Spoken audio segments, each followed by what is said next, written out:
اعوذ باللہ من الشیطان الرجیم، بسم اللہ الرحمن الرحیم۔ میں سب سے پہلے تو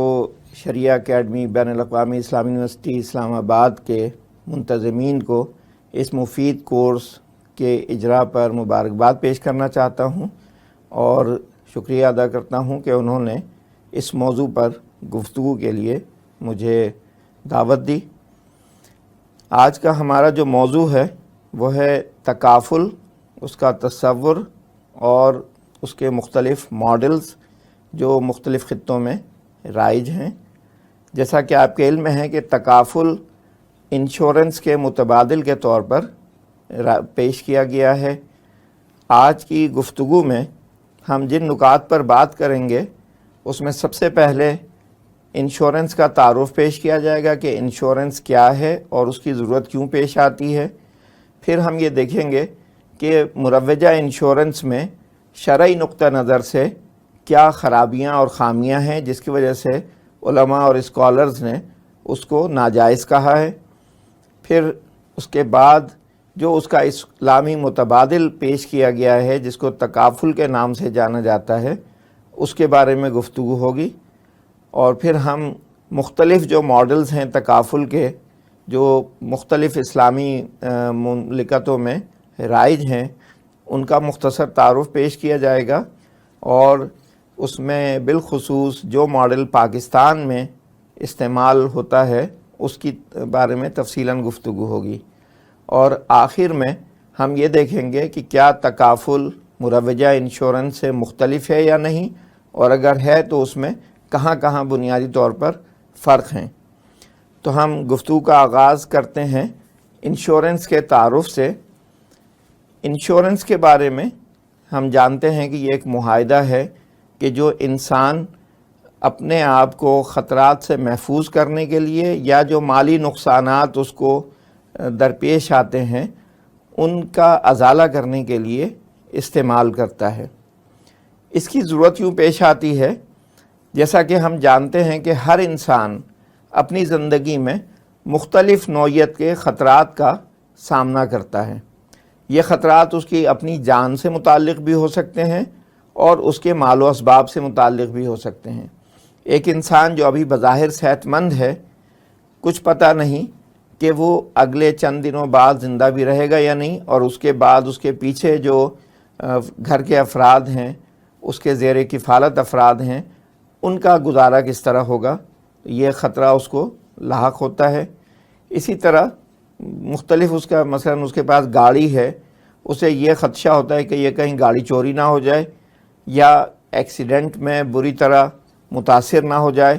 تو پھر وہ کس طرح سے اپنے لیے سواری کا انتظام کر سکے گا۔ اسی نوعیت کے بہت سارے خطرات انسان زندگی میں محسوس کرتا ہے، اور اپنے آپ کو خطرات سے بچانا اللہ تبارک و تعالیٰ نے انسان کی فطرت میں شامل کیا ہوا ہے۔ شروع میں انسان کھلے میدانوں میں رہتا تھا اور موسمی سختیوں کا بھی مقابلہ کرتا تھا، اور موذی جانور اور خوفناک درندوں کا بھی اس کو خطرہ رہتا تھا۔ ان سے حفاظت کے لیے اس نے غاروں میں رہنا شروع کر دیا، پھر جھونپڑیاں بنانی شروع کر دیں، اس کے بعد کچے مکان بننے شروع ہوئے، اس کے بعد پکے مکان بننے شروع ہوئے۔ یہ تمام مراحل اس نے اپنے آپ کو خطرات سے محفوظ رکھنے کے لیے طے کیے۔ اسی طرح سے باقی چیزوں میں بھی لباس ایسے اس نے ایجاد کیے، تیار کیے جو اس کے موسمی سختیوں سے مقابلہ کرنے میں زیادہ مددگار ہوں۔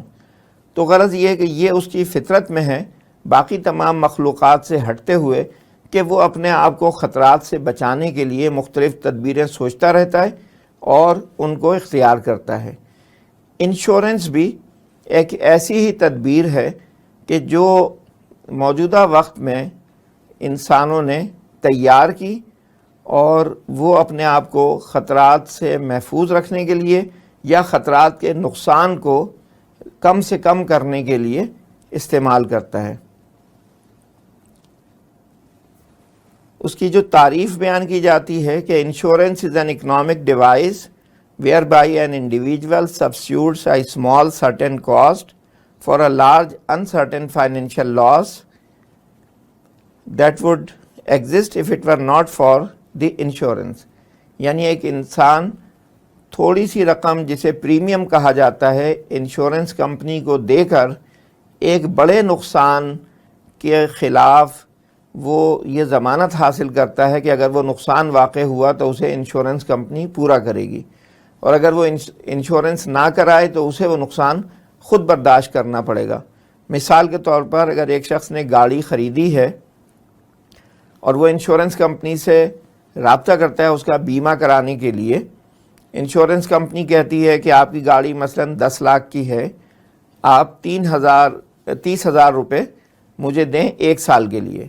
اور کمپنی یہ ذمہ لیتی ہے کہ اگر اس 1 سال کے دوران آپ کی گاڑی کو ایکسیڈنٹ سے نقصان پہنچا یا خدا نخواستہ چوری ہو گئی تو جو مالی نقصان آپ کا ہوگا وہ کمپنی آپ کو پورا کر دے گی۔ تو یہ ایک انشورنس کا طریقہ ہے جس کو اختیار کیا جاتا ہے۔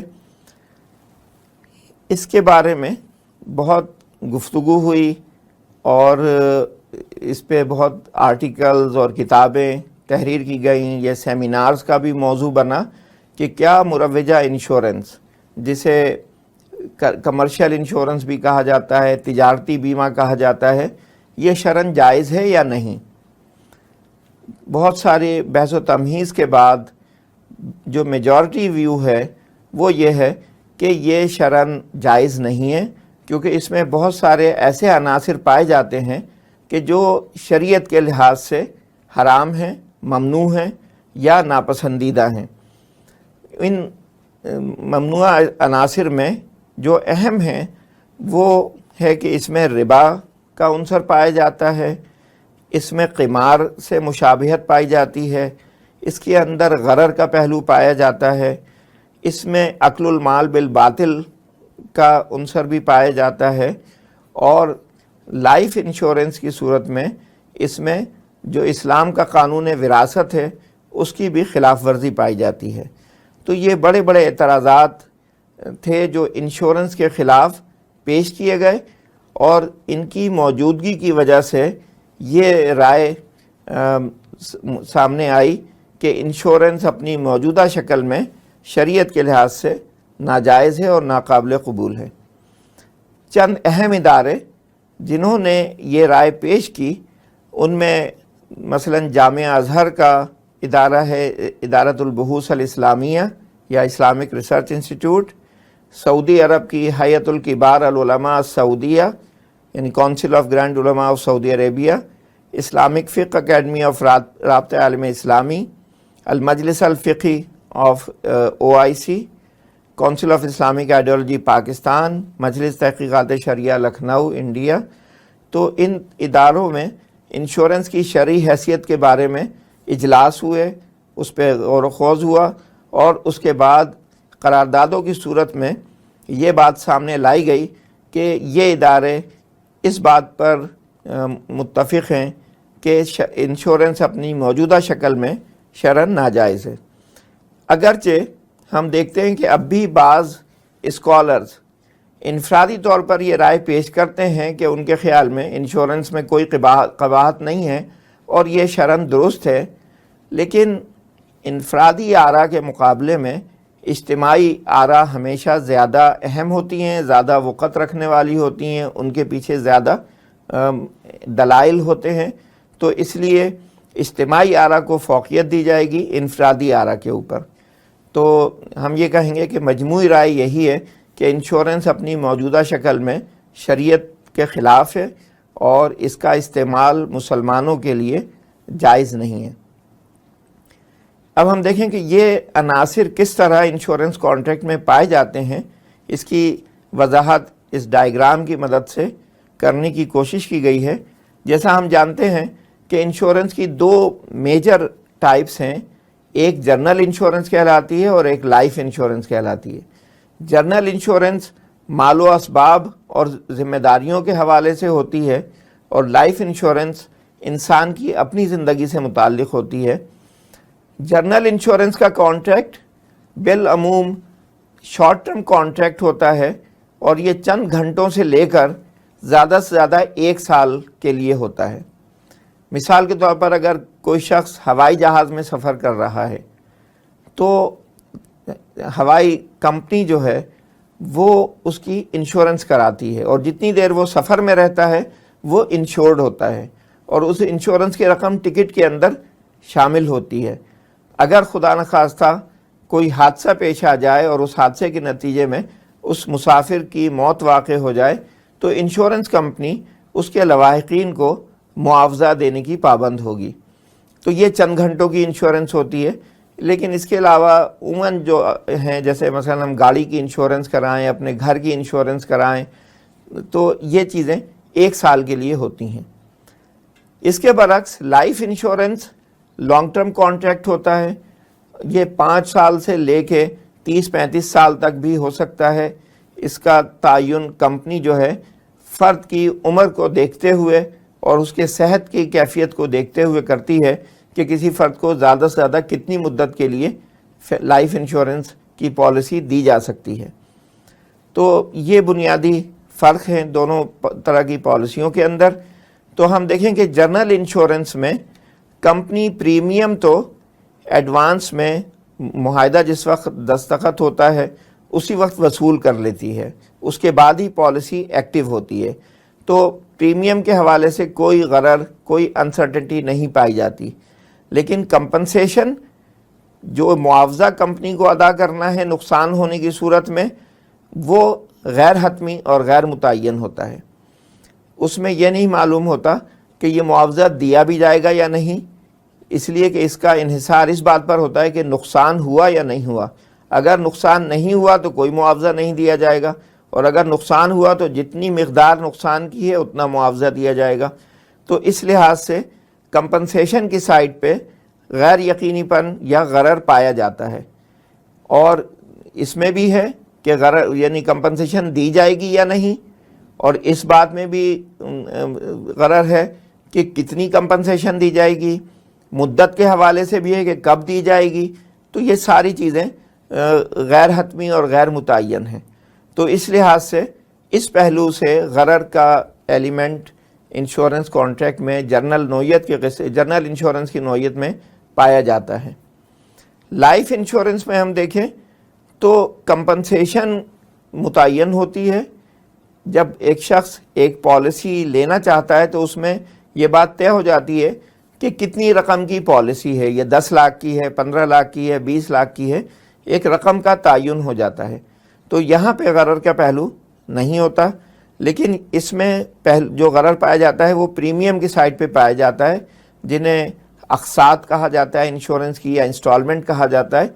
کیونکہ لانگ ٹرم پالیسی ہے تو انشورنس کمپنی اس سے یکمشت رقم وصول نہیں کرتی، بلکہ عموماً سالانہ بنیادوں پر پریمیم کی رقم وصول کی جاتی ہے۔ مثلاً اگر 20 سال کی پالیسی لی گئی ہے تو ہر سال کمپنی کہے گی کہ مثلاً آپ 1 لاکھ روپے دیں، اور اگر آپ کا انتقال پالیسی کی مدت کے دوران میں ہوا تو کمپنی لواحقین کو 20 لاکھ روپے تقریباً اور انویسٹمنٹ سے جو ریٹرن حاصل ہوئے وہ شامل کر کے آپ کے لواحقین کو ادا کر دے گی۔ تو پریمیم کی رقم میں یہ غیر حتمی پن ہوتا ہے کہ یہ کوئی بھی نہیں کہہ سکتا وثوق سے کہ ایک شخص جس نے پالیسی 20 سال کی لی ہے کیا وہ پورے 20 سال زندہ رہے گا اور تمام اقساط ادا کرے گا، یا درمیان میں انتقال ہو جائے گا اور اقساط کی ادائیگی رک جائے گی اور کمپنی کے اوپر کمپنسیشن کی ادائیگی لازم ہو جائے گی۔ تو یہ بھی ممکن ہے کہ وہ 5 اقساط دینے کے بعد اس کا انتقال ہو جائے اور 15 اقساط وصول نہ ہو۔ تو اس طرح سے اس سائٹ پر غرر کا عنصر پایا جاتا ہے۔ اور ہم جانتے ہیں کہ غرر کے حوالے سے نبی پاک صلی اللہ علیہ وسلم نے ایک حدیث میں ارشاد فرمایا کہ نہا رسول اللہ صلی اللہ علیہ وسلم عن بیع الغرر، کہ رسول اللہ صلی اللہ علیہ وسلم نے غرر پر مبنی بیع کرنے یا ٹرانزیکشن کرنے سے منع فرمایا ہے۔ تو اس حدیث کی روح سے ایسا کوئی معاہدہ جس میں غرر پایا جائے اور وہ غرر کثیر ہو تو وہ معاہدہ ناجائز اور شرعاً ناقابل قبول ہوگا۔ تو اس لحاظ سے انشورنس کانٹریکٹ پر یہ بات لاگو ہوتی ہے۔ دوسرا پہلو ربا کا ہے۔ تو ربا کے حوالے سے ایک تو یہ بات بیان کی جاتی ہے کہ جتنی رقم پریمیم کے طور پر دی جائے اور جو رقم کمپنسیشن کے طور پر وصول کی جائے تو یہ رقم کے ساتھ تبادلے کا معاملہ ہے، دونوں طرف سے ایک ہی کرنسی انوالو ہوتی ہے. اگر پاکستان میں بات ہو رہی ہے تو پریمیم بھی روپیز ٹرم میں دیا جائے گا اور کمپنسیشن بھی روپیز میں ہی فراہم کی جائے گی. تو یہ ایک ہی کرنسی کا اسی کرنسی کے ساتھ تبادلہ ہے. اس میں اگر مقدار میں فرق پایا جائے تو یہ ربا الفضل کے ضمن میں اس کو لیا گیا ہے کہ اگر ایک فرد نے 30,000 مثلاً کار کی انشورنس کے پریمیم کے طور پر دیے ہیں اور گاڑی چوری ہو گئی اور اس کو کمپنی سے مثلاً 10 لاکھ روپے وصول ہوئے تو 30,000 کا تبادلہ 10 لاکھ سے ہو رہا ہے تو یہ تفاضل ہے اور یہ ربا الفضل کے ضمن میں اس کو لیا گیا ہے. دوسری بات جو زیادہ اس میں اہم ہے ربا کے حوالے سے وہ یہ ہے کہ کمپنی جو بھی رقم پریمیم کی صورت میں جمع کرتی ہے اس کی وہ انویسٹمنٹ کرتی ہے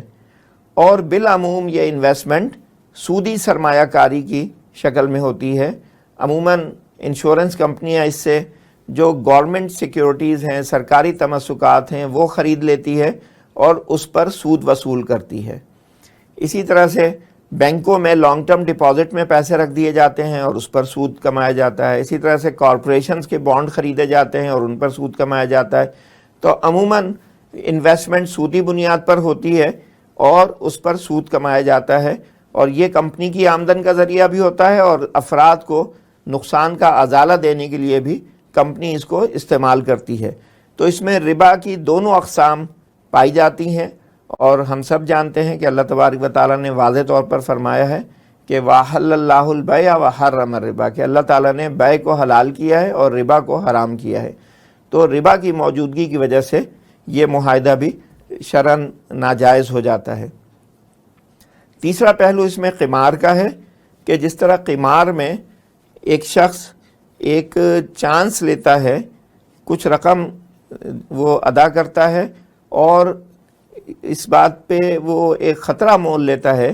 کہ یا تو اسے ایک بڑا انعام مل جائے گا یا اس کی اپنی رقم بھی ضائع ہو جائے گی. تو انشورنس کے حوالے سے بھی یہ بات کہی گئی ہے کہ اس میں بھی ایک شخص جب پریمیم ادا کرتا ہے تو وہ ایک چانس لیتا ہے کہ اگر نقصان ہوا تو اس کو ایک رقم معاوضے کے طور پر مل جائے گی اور اگر نہیں ہوا تو اس کی اپنی رقم بھی ضبط ہو جائے گی.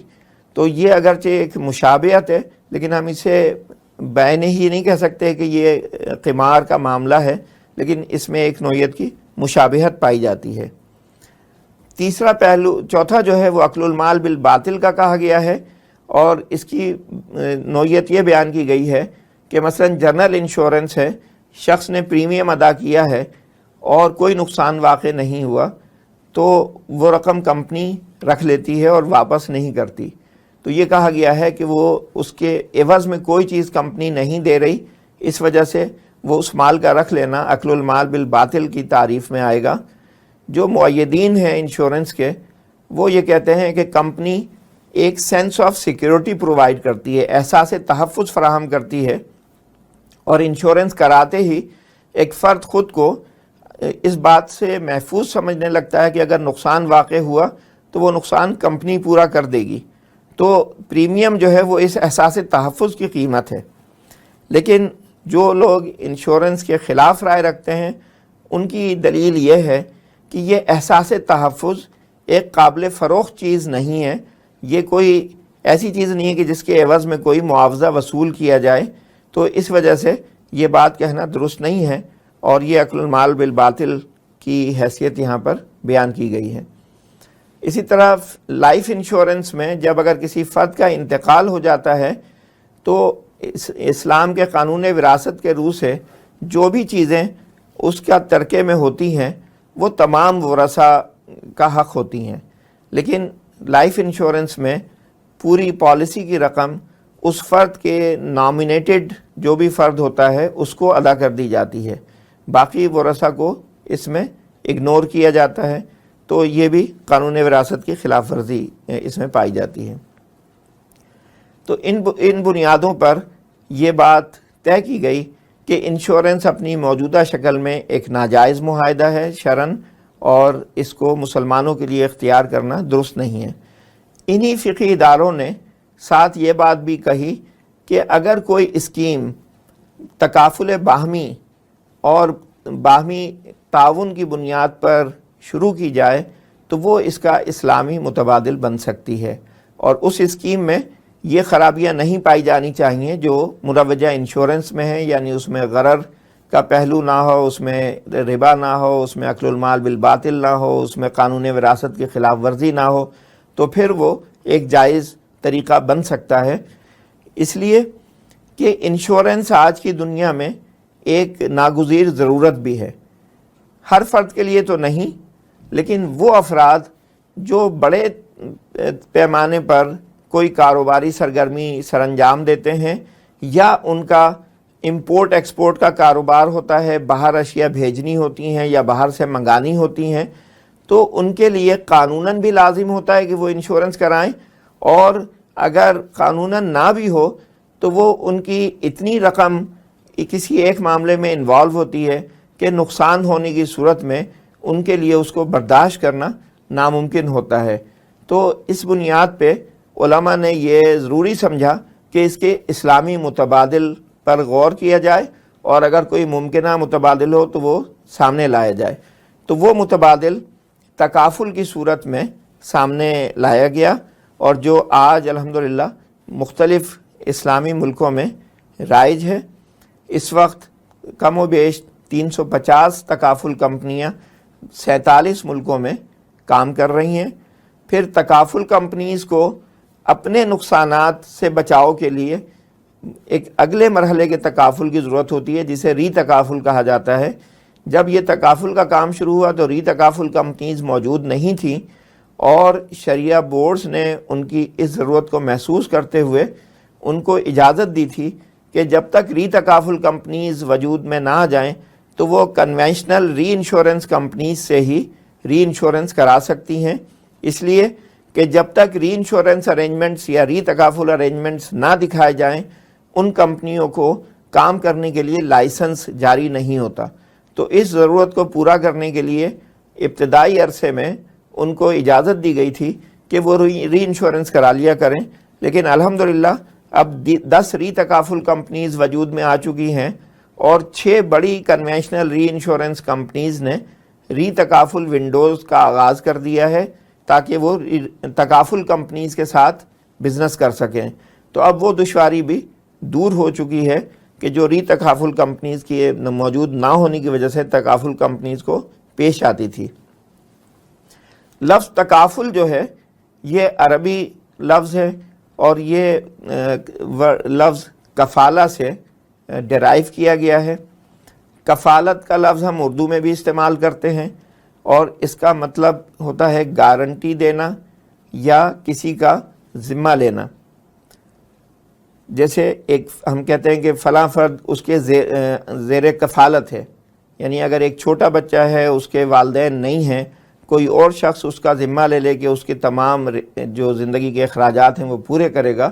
تو ہم کہتے ہیں کہ یہ اس کی کفالت میں چلا گیا بچہ۔ تو یہ کفالت کا مفہوم ہم سب سمجھتے ہیں، یا گارنٹی دینا ہوتا ہے کاروباری معاملات میں کہ اس شخص کے ساتھ آپ کاروبار کر لیں، اگر یہ کوئی خرابی کرے گا تو میں اس کا ذمہ دار ہوں گا، تو یہ بھی کفیل بننا ہوتا ہے۔ لفظ تکافل جب استعمال کیا جاتا ہے، یہ عربی کا باب تفاعل ہے، اس میں مفہوم یہ ہوتا ہے کہ تمام فریق ایک دوسرے کے کفیل ہیں، یعنی اگر 2 افراد ہیں اور دونوں ایک دوسرے کا ذمہ لیتے ہیں تو یہ باہمی تکافل ہے، اور اس کو باہمی کفالت ہے، اور اس کو تکافل کے لفظ سے کہا جائے گا۔ اسی طرح اگر 2 سے زائد ہیں اور سب ایک دوسرے کی کفالت کا ذمہ لیتے ہیں تو اس کو بھی تکافل کہا جائے گا۔ تو لفظ تکافل کا جو مفہوم انشورنس کے متبادل کے طور پر پیش کیا گیا ہے، اس میں یہ ہے کہ in a practical sense takaful can be visualized as a method of joint guarantee among a group of members or participants against loss or damage that may inflict upon any of them. The members of the group agree to guarantee jointly that should any of them suffer a catastrophe or disaster, he would receive certain sum of money to meet the loss or damage. All members of the group pool together their efforts to support the needy. یعنی تکافل کا concept یہ ہے کہ ایک افراد کا مجموعہ ہے جس میں 100, 50, 2000 افراد شامل ہیں، اور وہ سب اس بات کا ذمہ لیتے ہیں کہ اس گروپ کے افراد میں جس کسی کو بھی نقصان ہوگا تو سب مل کے اس نقصان کو پورا کریں گے.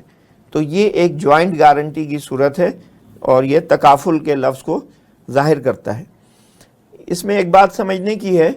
کہ انشورنس کے لیے عربی میں جو لفظ استعمال ہوتا ہے وہ تامین کا لفظ ہے. یعنی جو انگلش میں انشورنس کا ترجمہ عربی میں جب کیا جاتا ہے تو وہ تامین کے لفظ سے اس کو کیا جاتا ہے. تکافل اس کا ترجمہ نہیں ہے، لیکن تکافل کا لفظ استعمال کیا ہے کہ وہ اس کی نیچر کو واضح کرتا ہے کہ تکافل در حقیقت ہے کیا. یہ ایک جوائنٹ گارنٹی کی صورت ہے اور اس کو واضح کرنے کے لیے یہ اصطلاح استعمال کی گئی. تکافل کس طرح کام کرتا ہے؟ اس میں دونوں الگ الگ، جیسے لائف انشورنس ہے اس کے متبادل کے طور پر فیملی تکافل کی اصطلاح سامنے لائی گئی ہے. اور فیملی تکافل کیوں کہا جاتا ہے؟ اس کی بنیادی وجہ یہ ہے کہ لائف انشورنس سے بعض حضرات کو یہ مغالطہ ہوا کہ انشورنس کمپنیاں اس بات کی ضمانت دیتی ہیں کہ جو انشورنس کرائے گا وہ مرے گا نہیں، اور اگر مر گیا تو کمپنی اس بات کی وجہ سے ایک جرمانہ ادا کرے گی کہ وہ اس کو بچانے میں کامیاب نہیں ہو سکی. یعنی یہ لائف کی گارنٹی یا ضمانت دی جا رہی ہے، حالانکہ در حقیقت ایسا نہیں ہے. کوئی کمپنی یا کوئی دنیا کا فرد کسی کی زندگی کی کوئی ضمانت نہیں دے سکتا. کمپنی صرف اس مالی نقصان کے ازالے کی ذمہ داری لیتی ہے جو کسی فرد کے انتقال کی وجہ سے اس کے لواحقین کو پیش آتا ہے، اور ان کو اپنی زندگی گزارنے کے لیے جو وسائل کی ضرورت محسوس ہوتی ہے تو وہ کمپنی کی طرف سے ایک رقم مل جاتی ہے جس سے کہ وہ اپنا گزارا کر سکتے ہیں. لیکن اس مغالطے کو دور کرنے کے لیے بجائے اس کو لائف تکافل کہنے کے فیملی تکافل کی اصطلاح استعمال کی گئی کہ یہ جو اس کی فیملی ہے کسی فرد کی، اس کے گزر بسر کے لیے ایک انتظام ہے کہ اگر جو گھر کا سربراہ ہے، جو گھر کے کفالت کا ذمہ دار ہے، اس کا انتقال ہو جائے یا کسی حادثے میں معذور ہو جائے تو گھر والے کسی مالی مشکلات میں مبتلا نہ ہو جائیں بلکہ ان کو ایک رقم گزارے کے لیے مل جائے. تو یہ فیملی تکافل کا تصور ہے. اور جنرل انشورنس کے مقابلے میں جنرل تکافل کی اصطلاح استعمال کی جاتی ہے. تو فیملی تکافل اسی طرح سے ایک لانگ ٹرم کانٹریکٹ ہوتا ہے جو فرد اور ادارے کے درمیان ہوتا ہے کہ جو اس تکافل کے کاروبار کو منظم کر رہا ہے. اور اس میں ہوتا یہ ہے کہ ایک رقم کا بھی تعین ہوتا ہے کہ کتنی رقم کی پالیسی ہے، اور فرد سے ایک اقساط کا بھی اس میں کہا جاتا ہے کہ وہ ایک رقم بطور ڈونیشن ادا کرے، اور کمپنی اس رقم کی سرمایہ کاری کرتی ہے، اور اس سے جو منافع آتا ہے اس میں کمپنی ایک حصہ اپنے لیے بطور معاوضے کے رکھتی ہے اور بقیہ حصہ اس فرد کے اکاؤنٹ میں جمع کرایا جاتا ہے. اور اگر خدا نخواستہ اس کا انتقال ہو جائے مدت معاہدہ کے دوران تو جو رقم اس نے جمع کرائی تھی کمپنی کے پاس، وہ رقم اور جتنا منافع ہوا وہ شامل کر کے اس کے لواحقین کو ادا کر دیا جاتا ہے. تو یہ جو ہے اس کے اندر مزاربت کا کانسیپٹ لایا گیا ہے، اور دوسرا ڈونیشن یا تبرع کا کانسیپٹ لایا گیا ہے. ان کے شامل کیے جانے سے وہ خرابیاں دور ہو جاتی ہیں کہ جو انشورنس میں پائی جاتی تھیں. یعنی مزاربت کی بنیاد پر جب یہ معاملہ ہوتا ہے تو سود کا عنصر معاہدے سے نکل جاتا ہے. اس کی سرمایہ کاری اسلامی طور پر جائز جگہوں پر کی جاتی ہے، اور جائز طریقے سے منافع مزاربت کے اصول کے تحت تقسیم کیا جاتا ہے، تو اس سے وہ سود کا ایلیمنٹ اس میں سے نکل جاتا ہے. ڈونیشن یا تبرع کا لفظ استعمال کرنے کی وجہ اس میں یہ ہے کہ یہ فقہا کے درمیان اس بات پر تو سب کا اتفاق ہے کہ اگر ایک تجارتی نوعیت کا معاہدہ ہے جسے عقود معاوضات کہا جاتا ہے تو اس میں غرر ناقابل قبول ہے. اگر غرر پایا جائے گا تو وہ معاہدہ شرعاً ناجائز ہوگا. لیکن اگر عقد کی نوعیت عقد تبرع کی ہے، ڈونیشن کانٹریکٹ ہے، جس میں یک طرفہ طور پر ایک چیز کسی دوسرے کو دی جا رہی ہے، اس سے جواباً کچھ حاصل کیے بغیر، تو اس میں غرر اگر پایا بھی جائے تو وہ معاہدے کو خراب نہیں کرتا، فاسد نہیں کرتا. اس کی سادہ مثال اس طرح سمجھیں کہ اگر ایک شخص کوئی چیز جو کہ کسی ڈبے میں بند ہے دوسرے کو فروخت کرے بغیر دکھائے ہوئے اور کہے کہ یہ بس 500 روپے کی ہے، اگر آپ لینا چاہیں تو لے لیں، اور وہ فرد یہ چانس لے کہ ممکن ہے وہ چیز 500 کے زیادہ ویلیو کی ہو اور وہ خرید لے، تو یہ سودا شرعاً ناجائز ہوگا، کیونکہ اس میں مبیع کے اندر غرر پایا جاتا ہے. اس بات کی وضاحت نہیں ہے کہ کیا چیز فروخت کی جا رہی ہے 500 کے عوض، تو یہ غرر کی بنیاد پر معاہدہ ناجائز اور فاسد سمجھا جائے گا. لیکن ہم جب کسی کو تحفہ پیش کرتے ہیں عام طور پر تو ہم ڈبے میں پیک کر کے اور بغیر بتائے ہوئے کہ اندر کیا ہے پیش کرتے ہیں، اور کوئی بھی اسے ناجائز نہیں کہتا. وجہ یہ ہے کہ ہم جس کو تحفہ دے رہے ہیں جواباً اس سے کوئی چیز نہ مطالبہ کر رہے ہیں نہ اس کی توقع رکھ رہے ہیں. تو یہ اگرچہ اس میں بھی غرر پایا جا رہا ہے لیکن غرر کے باوجود یہ چیز قابل قبول ہوتی ہے. تو اس وجہ سے جو معاہدہ ہے تکافل کا، اس کو عقد معاوضہ کی نوعیت سے نکال کر عقد تبرع کی نوعیت میں لایا گیا ہے کہ جو رقم پالیسی ہولڈر سے وصول کی جاتی ہے وہ بطور ڈونیشن دی جاتی ہے کہ وہ اس نیت سے رقم ڈونیٹ کرتا ہے کہ گروپ کے اندر کسی بھی فرد کو اگر نقصان ہو تو یہ رقم اس کی مدد کرنے کے لیے استعمال کر لی جائے. اور کمپنی کی طرف سے جس فرد کو نقصان واقع ہونے کے بعد معاوضے کے طور پر کچھ رقم دی جاتی ہے تو وہ بھی بطور ڈونیشن یا بطور ہدیہ دی جاتی ہے. تو اس طرح سے یہ دونوں اطراف سے ڈونیشن کا معاملہ ہوتا ہے. تو اس میں اگرچہ غرر پایا جاتا ہے لیکن وہ غرر معاہدے کو فاسد یا ناجائز نہیں کرتا. تو اس طرح سے اس کو معاہدے کو درست کرنے کی کوشش کی گئی ہے اور اس میں سے جو حرام ایلیمنٹ، ممنوع ایلیمنٹ تھے ان کو خارج کیا گیا ہے. تو اب یہ کام کس طرح کرتا ہے کہ جب فیملی تکافل ہے تو ایک فرد سے جو انسٹالمنٹ لی جاتی ہے اس کے 2 حصے کر دیے جاتے ہیں. اس کا ایک حصہ بطور ڈونیشن اس تکافل فنڈ میں چلا جاتا ہے، جس کا مقصد یہ ہوتا ہے کہ ممبرز میں سے جس کسی کو نقصان ہو تو اس کو یہاں سے بطور ازالے کے کمپنسیشن کے کچھ رقم دی جائے. اور دوسرا حصہ اس فرد کے سرمایہ کاری اکاؤنٹ میں، جسے انویسٹمنٹ اکاؤنٹ کہا جاتا ہے، اس میں شامل کر دی جاتی ہے. عموماً بیشتر حصہ یعنی 90% کے قریب حصہ انویسٹمنٹ اکاؤنٹ میں جاتا ہے اور 10% یا اس سے کم حصہ اس تکافل فنڈ میں جاتا ہے کہ جو کمپنسیشن دینے کے لیے قائم کیا گیا ہوتا ہے. تو کمپنی اس جو انویسٹمنٹ کے لیے رقم لی ہے اس کی سرمایہ کاری کرتی ہے شرعاً جائز جگہوں پر اور جائز طریقے سے، اور جو منافع آتا ہے اس میں سے ایک حصہ بطور مضارب خود رکھتی ہے اور بقیہ منافع کا حصہ اس فرد کے اکاؤنٹ میں شامل کر دیا جاتا ہے. اس اکاؤنٹ کی نوعیت بالکل ایسے ہی ہے جیسے ہم بینک کے اندر سرمایہ کاری کی نیت سے اکاؤنٹ کھولتے ہیں اور بینک اس کو مختلف کاروباری اداروں کو دیتا ہے اور ان سے منافع میں حصہ وصول کرتا ہے اور اس کا کچھ حصہ اپنے پاس رکھ کے بقیہ حصہ ڈپازٹرز میں تقسیم کرتا ہے. تو یہ انویسٹمنٹ اکاؤنٹ کی نوعیت بالکل اسی طرح ہے جیسے بینک اکاؤنٹ ہوتا ہے. اور کوئی فرد اسکیم سے علیحدہ جب بھی ہونا چاہے تو جتنی رقم اس کی سرمایہ کاری اکاؤنٹ میں ہے وہ واپس اس کو مل جائے گی اور وہ اس اسکیم سے علیحدہ ہو سکتا ہے. تو یہ اس کا مختصر تعارف تھا اور یہ ایک ڈائیگرام کی مدد سے بھی اس کو یہاں پر ایکسپلین کیا گیا ہے کہ تکافل کا معاہدہ جو ہے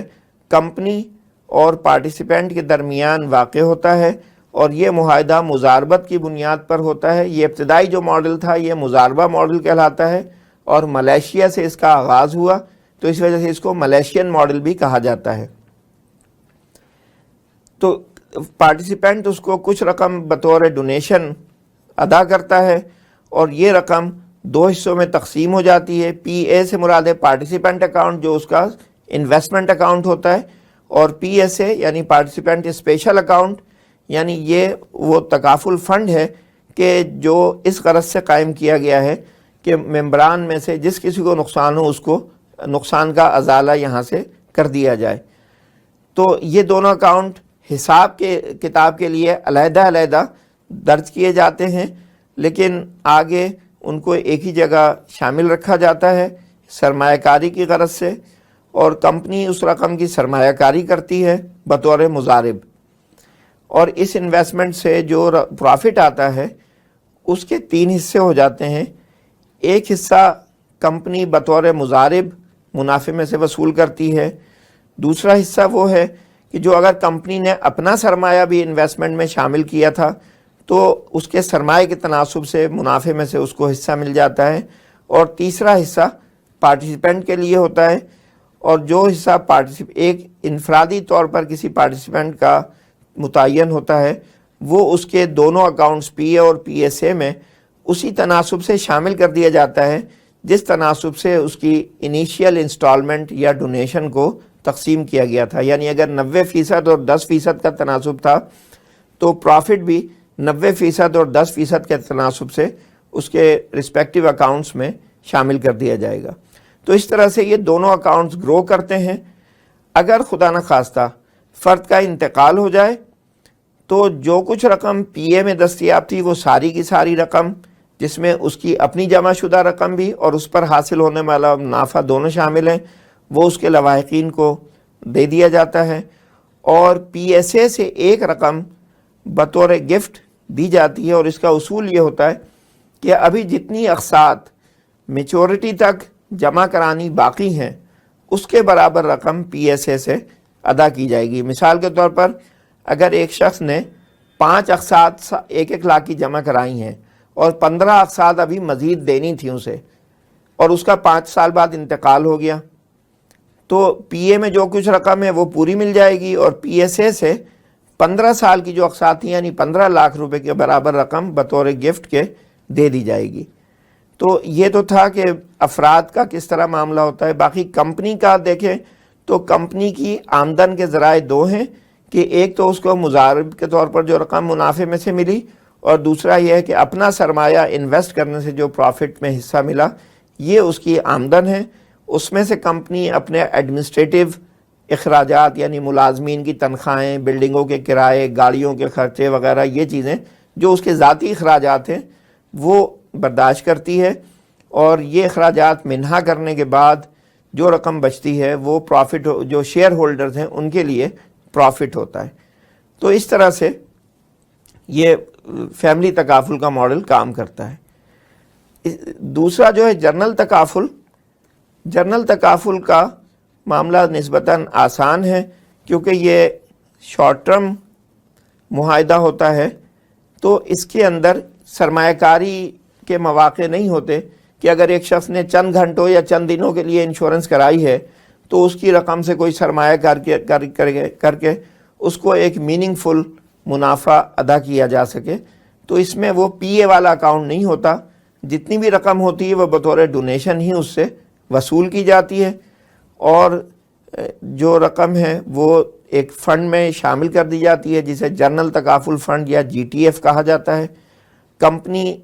چونکہ ایک رقم ہر وقت نقصان کے کلیم نہیں آ رہے ہوتے, تو جو رقم سرپلس میں اس کے پاس موجود ہوتی ہے کمپنی اس کی سرمایہ کاری کرتی ہے, اس سے جو منافع آتا ہے کمپنی اس میں سے ایک حصہ بطور مضارب وصول کرتی ہے, اور اگر اپنا سرمایہ بھی انویسٹمنٹ میں شامل کیا تھا تو اس پر پروفٹ وصول کرتی ہے, اور بقیہ جو ہے پروفٹ اس جنرل تکافل فنڈ میں شامل کر دیا جاتا ہے, اور کمپنی اپنے اخراجات ان 2 ذرائع سے جو حاصل اس کو آمدن ہوتی ہے اس میں سے پورے کرتی ہے, اور بقیہ جو ہے وہ اس کے شیئر ہولڈر کے لیے پروفٹ ہوتا ہے. اگر جو ممبران ہیں جو پالیسی ہولڈرز ہیں ان میں سے کسی کو نقصان واقع ہوتا ہے تو وہ نقصان اس جنرل تکافل فنڈ میں سے ادا کیا جاتا ہے, اور اگر کچھ رقم بچ جاتی ہے تو وہ سرپلس کہلاتا ہے جو پارٹیسپینٹ کا ہی حق سمجھا جاتا ہے, اور کمپنی کا اس کے اوپر کوئی کلیم نہیں ہوتا. تو یہ جنرل تکافل فنڈ ہے جو مزاربہ ماڈل کے تحت ہم نے یہاں پر دیکھا۔ اس مزاربہ ماڈل کے اوپر مختلف اعتراضات کیے گئے۔ بنیادی اعتراض یہ کیا گیا کہ ایک طرف ہم کہتے ہیں کہ یہ تبرع کی بنیاد پر معاہدہ ہے، جبکہ اس میں معاہدہ مزاربت کی بیسس پر ہو رہا ہے، جو کہ بذات خود ایک تجارتی نوعیت کا معاملہ ہے۔ تو اس طرح ہم یہ نہیں کہہ سکتے کہ یہ معاملہ تجارتی معاملات سے بالکل خالی ہے۔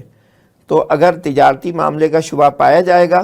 تو غرر کا عنصر اس معاملے کو فاسد کرے گا۔ تو اس بنیاد پر اس مزاربہ ماڈل پہ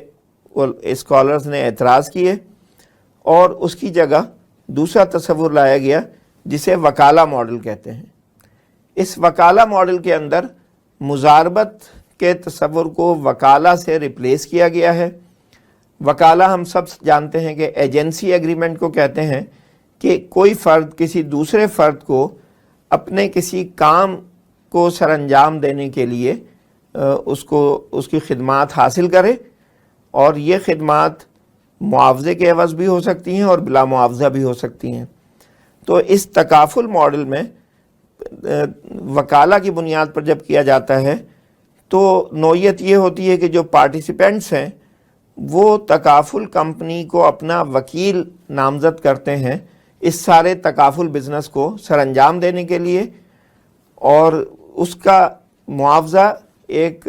وکالہ فیس کی صورت میں طے کیا جاتا ہے کہ جو کمپنی ان کی انسٹالمنٹس میں سے وصول کرتی ہے۔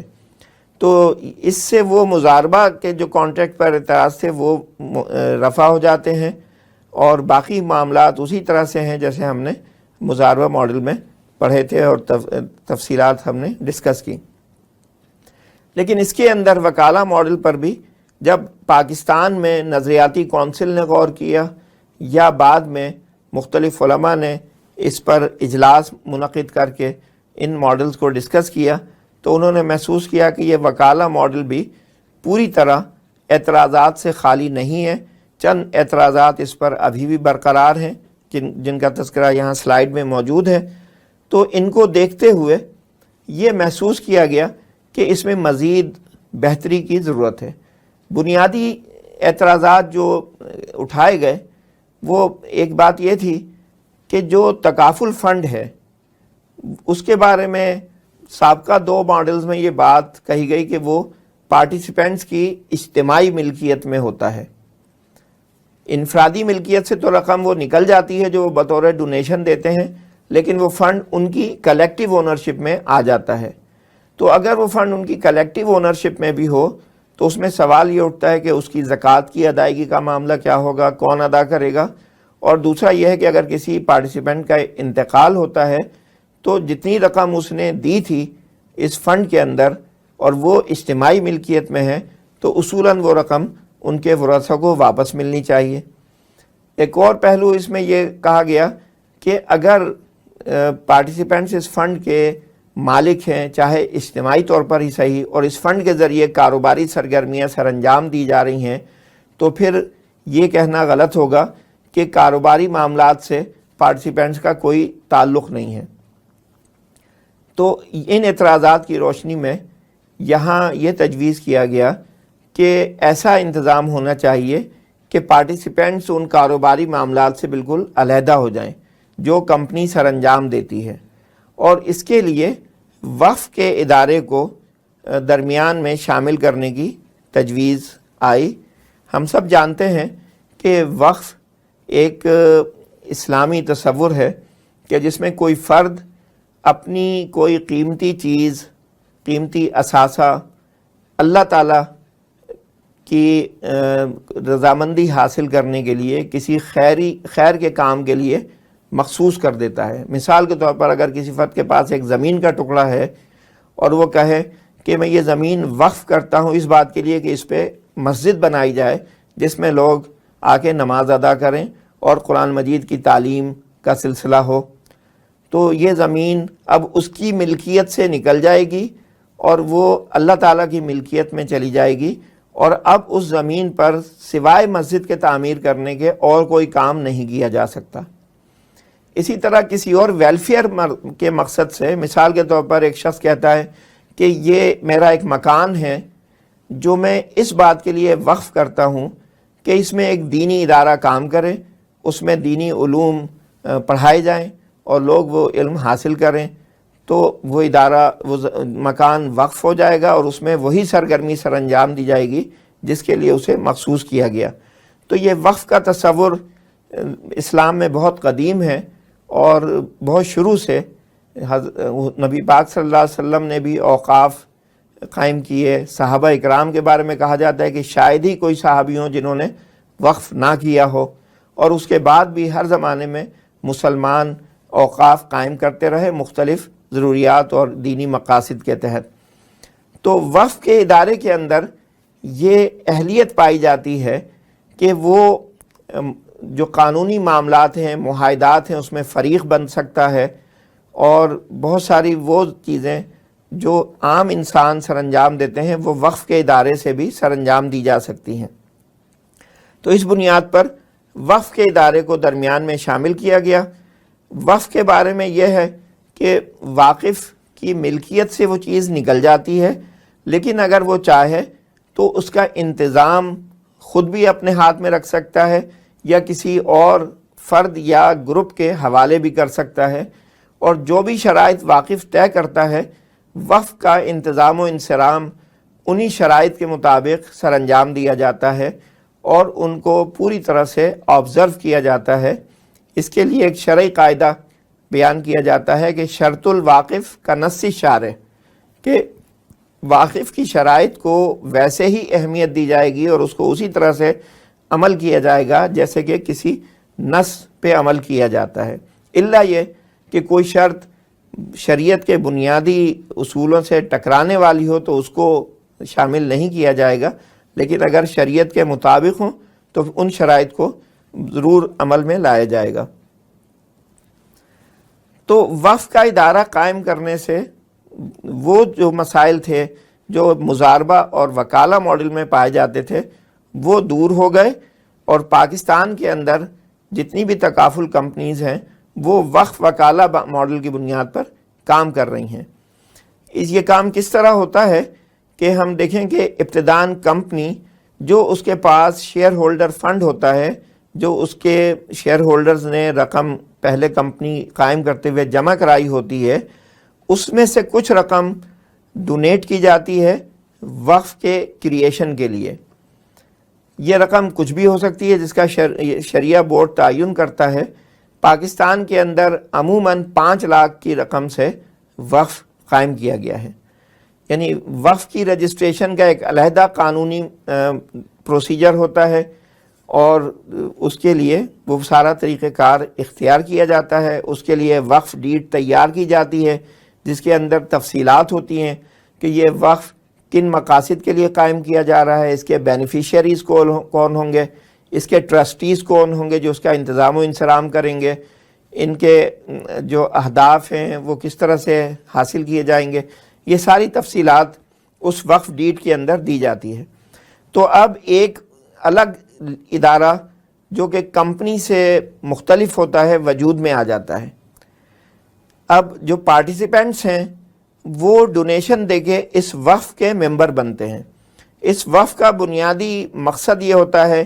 کہ جو بھی اس کے ممبرز ہوں گے ان میں سے اگر کسی کو مخصوص نقصان واقع ہوگا اس کا ازالہ اس وقف کی طرف سے کیا جائے گا۔ تو پارٹیسپینٹس ڈونیشن دے کے اس وقف کے ممبر بنتے ہیں اور ایلیجیبل ہو جاتے ہیں کہ اگر ان میں سے کسی کو بھی نقصان ہو تو ان کا نقصان کا ازالہ اس وقف کی طرف سے کیا جائے۔ اب بظاہر تو لگتا ہے کہ معاہدہ پارٹیسپینٹ اور وقف تکافل کمپنی کے درمیان ہو رہا ہے، لیکن اس ماڈل کے اندر تکافل کمپنی وقف کے وکیل کے طور پر کام کرتی ہے، یعنی وہ بطور نمائندہ اس وقف کے معاہدے پر دستخط کیے جاتے ہیں۔ معاہدہ در حقیقت پارٹیسپینٹس اور وقف کے ادارے کے درمیان ہوتا ہے۔ تو اس طرح سے تکافل کمپنی اور پارٹیسپینٹس کے درمیان براہ راست کوئی معاہدہ نہیں ہوتا اور کسی نوعیت کا ایک تعلق نہیں ہوتا۔ تو تکافل کمپنی جو بھی کاروباری سرگرمیاں سر انجام دیتی ہے اس کا پارٹیسپینٹ سے کوئی تعلق نہیں ہوتا. تو اب معاملے میں اگر غرر بھی پائے جائے کچھ بھی ہو تو اس سے پارٹیسپینٹس بالکل علیحدہ ہوتے ہیں، اور اس وجہ سے جو اعتراض تھا وقف وکالہ ماڈل اور مضاربہ ماڈل پر وہ دور ہو جاتا ہے. وقف میں جو رقم دی جاتی ہے اس میں سے ایک حصہ اس وقف سے کمپنی کو، تکافل کمپنی کو معاوضے کے طور پر دیا جاتا ہے جس کو وکالہ فیس کہا جاتا ہے، اور یہ بالعموم جو ڈونیشن دی گئی ہے اس کا 25% سے لے کے 35% تک ہوتا ہے، جس سے کہ کمپنی اپنے اخراجات پورے کرتی ہے. اور بقیہ رقم وقف فنڈ میں جمع کر دی جاتی ہے. اس وقف فنڈ کا مقصد ہوتا ہے کہ اگر ممبران میں سے کسی کو نقصان ہو تو اس فنڈ سے اس کی مدد کی جائے، اس کے نقصان کا ازالہ کیا جائے. اگرچہ ہر وقت کلیمز نہیں آتے اور اس وقف فنڈ میں ایک کثیر رقم موجود رہتی ہے تو کمپنی اس کا انویسٹمنٹ یا سرمایہ کاری کرتی ہے، اور یہ سرمایہ کاری مضاربت کے اصول کے تحت ہوتی ہے، اور کمپنی اس میں مضارب ہوتی ہے، اور یہ وقف فنڈ جو ہے وہ بطور رب المال کے ہوتا ہے. اس کی سرمایہ کاری سے جو منافع حاصل ہوتا ہے کمپنی اس میں سے ایک حصہ بطور مضارب وصول کر لیتی ہے، اور اگر اس انویسٹمنٹ میں اپنی رقم بھی شامل کی ہوتی ہے تو اس رقم پر جو منافع حاصل ہوتا ہے وہ بھی کمپنی کو ملتا ہے، اور منافع کا بقیہ حصہ اس وقف فنڈ میں جمع کر دیا جاتا ہے. تو کمپنی ان 3 ذرائع سے آمدن حاصل کرتی ہے اور اپنے انتظامی اخراج اس میں سے پورے کرتی ہے، اور اگر کچھ رقم بچ جائے تو وہ شیئر ہولڈرز کے لیے منافع ہوتا ہے. وقف فنڈ میں جو رقم ہوتی ہے وہ یہ ہے کہ اگر کوئی کلیمز آتے ہیں، کسی فرد کا نقصان ہو جاتا ہے، اس نقصان کا ازالہ یہاں سے کیا جاتا ہے. اسی طرح اگر ری تکافل کرایا گیا ہے تو اس ری تکافل کی رقم کی ادائیگی یہاں سے کی جاتی ہے. اور جو تکافل کے کاروباری اخراجات ہیں، جو کاروبار سے متعلق اخراجات ہیں، وہ بھی اس وقف فنڈ سے پورے کیے جاتے ہیں. یہ تمام اخراجات پورے کر کے اگر کچھ بچ جاتا ہے تو وہ سرپلس کہلاتا ہے، جو کہ پارٹیسپینٹس کا حق ہے، اور وقف کے رولز کے تحت وہ ان میں تقسیم کیا جاتا ہے.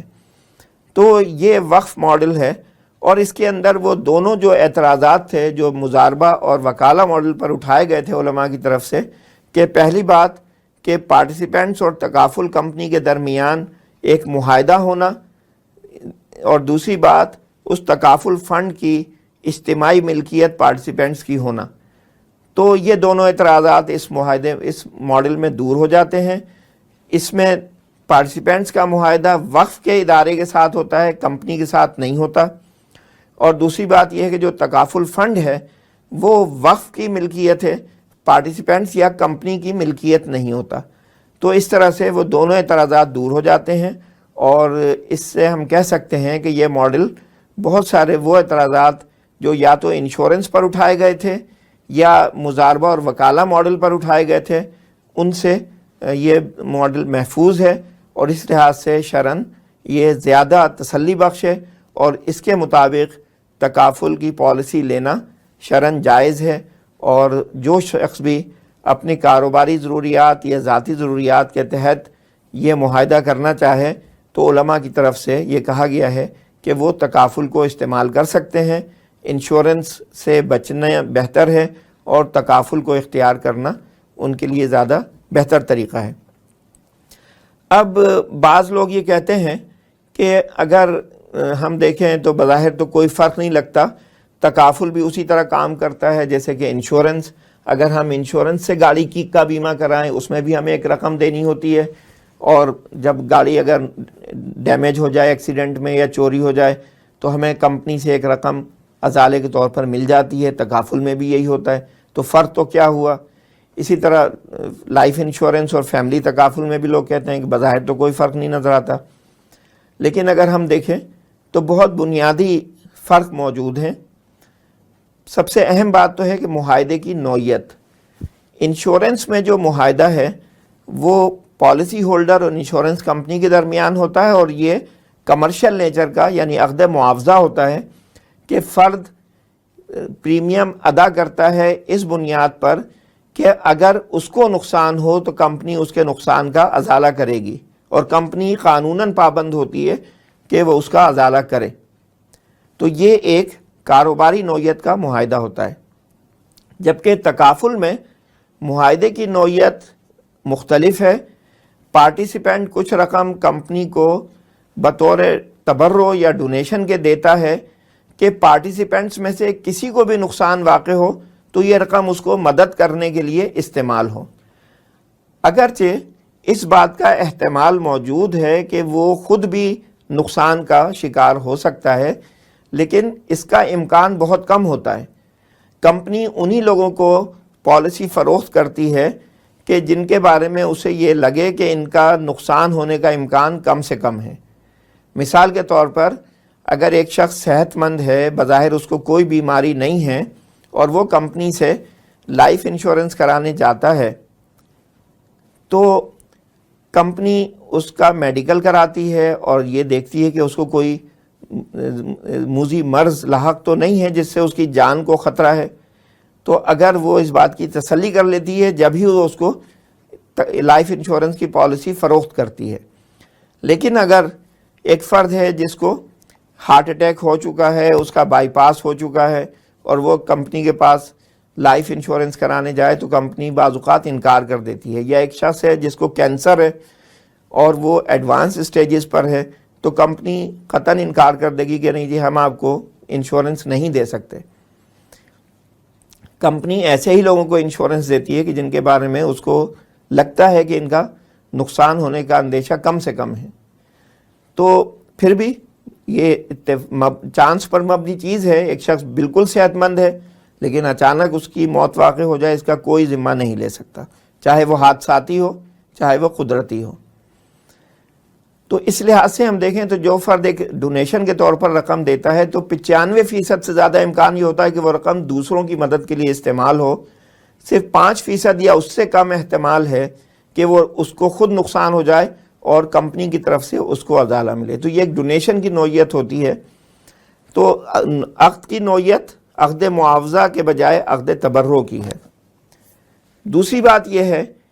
کہ انشورنس کی کیفیت میں کے معاہدے میں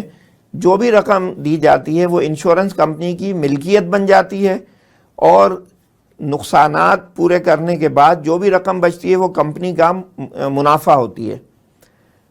جبکہ تکافل میں جو رقم دی جاتی ہے وہ قطعاً کمپنی کی ملکیت میں نہیں آتی، وہ مضاربہ یا وکالہ ماڈل کی صورت میں پارٹیسپینٹس کی اجتماعی ملکیت میں رہتی ہے۔ کمپنی اس میں سے کوئی رقم براہ راست نہیں لے سکتی،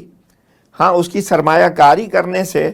جو منافع میں اس کا حصہ بنتا ہے صرف وہ وصول کرتی ہے، یا وکالہ ماڈل میں وکیل کے طور پہ جو خدمات سر انجام دیتی ہے اس کا معاوضہ وکالہ فیس کی صورت میں وصول کرتی ہے۔ اسی طرح سے وقف ماڈل کے اندر وہ رقم وقف کی ملکیت میں چلی جاتی ہے، کمپنی کی ملکیت میں نہیں جاتی، جبکہ انشورنس میں وہ رقم کمپنی کی ملکیت میں ہوتی ہے۔ تو یہ بھی بنیادی فرق ہوتا ہے۔ تیسرا فرق جو ہے کہ انشورنس میں انشورنس کمپنی پریمیم کے ذریعے جمع شدہ رقم کی سرمایہ کاری عموماً سودی سرمایہ کاری میں کرتی ہے، جبکہ تکافل کمپنی اس بات کی پابند ہوتی ہے کہ وہ سرمایہ کاری شرعاً جائز جگہوں پر اور جائز طریقوں کو استعمال کر کے ہی کرے، اور شریعہ بورڈ ہوتا ہے جو اس بات کی نگرانی کرتا ہے کہ وہ اس سرمایہ کاری جائز جگہوں پر ہو رہی ہے، اس میں کوئی سودی سرمایہ کاری نہ ہو، کوئی قمار اور ایکسپیکٹیشن پر مبنی گیملنگ پر مبنی سرمایہ کاری نہ ہو۔ تو ان تمام باتوں کی نگرانی کی جاتی ہے۔ تو یہ بھی اس میں ایک بنیادی فرق ہوتا ہے۔ ایک اور فرق یہ ہوتا ہے کہ انشورنس کمپنی ہر کاروباری سرگرمی کی انشورنس کرنے کے لیے تیار ہوتی ہے، چاہے وہ کاروبار جائز ہو یا ناجائز ہو۔ مثال کے طور پر اگر ایک شراب بنانے کی فیکٹری ہے اور وہ اپنی مشینری اور باقی اشیاء کی انشورنس کرانا چاہے تو انشورنس کمپنی بخوشی اس کو انشورنس کرے گی، لیکن تکافل کمپنی اس بات کی پابند ہوتی ہے کہ وہ شرعاً ناجائز کاروباری سرگرمیوں کا تکافل نہیں کر سکتے، اور اس بات کو دیکھا جاتا ہے کہ جس کاروبار یا جس سرگرمی یا جس اثاثے یا ایسٹ کی تکافل اس کا کرایا جا رہا ہے وہ جائز نوعیت کا ہے یا ناجائز ہے۔ اگر ناجائز ہے تو تکافل کمپنی انکار کر دیتی ہے کہ ہم آپ کو تکافل پالیسی نہیں دے سکتے۔ تو یہ بنیادی فرق ہیں انشورنس اور تکافل کے اندر جو واضح طور پر دیکھے جا سکتے ہیں، جس کی وجہ سے انشورنس کو ناجائز کہا گیا ہے اور تکافل کو جائز کہا گیا ہے۔ تو اب یہ اس میں ہے کہ جب ہمارے پاس دونوں چیزیں سامنے ہوں اور ہمیں ضرورت ہو کہ ہم اپنے نقصان کو پورا کرنے کے لیے کسی نوعیت کا معاہدہ کرنا چاہتے ہیں تو پھر تکافل کو اختیار کرنا ہمارے لیے زیادہ بہتر ہوگا بنسبت انشورنس کے، اس لیے کہ انشورنس کے بارے میں جیسا ہم نے کہا کہ تقریباً یہ اس بات پہ اتفاق پایا جاتا ہے کہ انشورنس اپنی موجودہ شکل میں شرعاً ناجائز ہے اور اس کو اختیار کرنا ہمارے لیے غلط ہے۔ تو یہ چند باتیں تھیں جو ہم نے انشورنس اور اس کا جو اسلامی متبادل تکافل کے حوالے سے کی۔ اللہ تعالیٰ سے دعا ہے کہ وہ اس چیز کو ہمارے لیے خیر کا باعث بنائیں اور اسلامی معاشروں میں اسلامی اداروں کو تقویت دیں اور ہمارے پورا نظام شریعت کے مطابق ہو سکے تاکہ ہم سب ان فیوز و برکات سے مستفید ہو سکیں جو اللہ تعالیٰ کے احکامات کو پورا کرنے کے نتیجے میں حاصل ہوتے ہیں۔ وآخر دعوانا ان الحمد للہ رب العالمین۔